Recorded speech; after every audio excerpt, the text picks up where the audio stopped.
Hey, this is James, and in this video, I'm going to talk all about my strategy for how I allow students to go to the bathroom in my classroom. So stick around.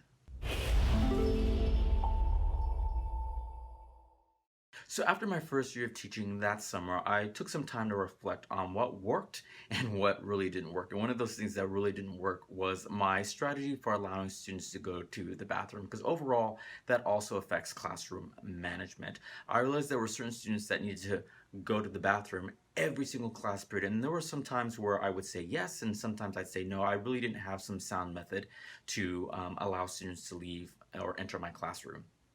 So at the start of my second year, what I decided to do was to implement this hall ticket strategy per grading period.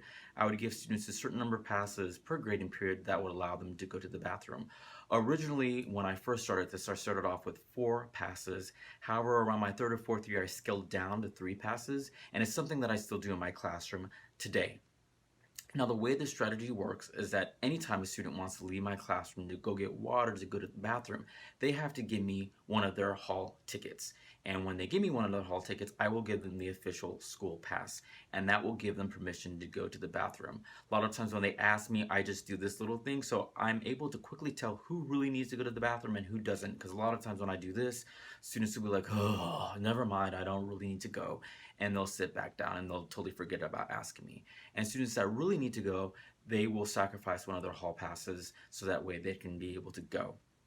Now, the key to this is being consistent. The water fountain is right outside my room, and I know that. And the students love, in the very beginning of the year, they love to remind me, it's just right outside the door. Well, yeah, but you have to go out into the hallway to get to the water fountain. So if you want to go into the hallway, you need to give me a hall ticket pass in order to leave my classroom.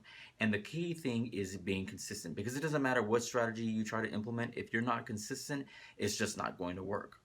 Now, one of the things that I wanted to do is I wanted to reward students who just kept their hall passes and they didn't utilize them all the time, whether they kept all 3 of them or they were down to 1. So I implemented this strategy that towards the end of the grading period, I would reward them depending on the number of passes that they had. So for example, if they had all 3 hall tickets at the end of the 6 weeks grading period, I would drop a total of 2 grades. One grade would be a quiz grade, and the second grade they could choose either between a lab grade or a homework grade. If they had 2 hall tickets towards the end of the 6 weeks, they could drop a total of 1 grade, and they could choose between a lab grade or a homework grade. And if they only had 1 hall ticket, then they could only drop 1 grade, and that was a homework ticket. And if they had 0, well then, they should have been a little bit more careful in the expenditure of their hall tickets.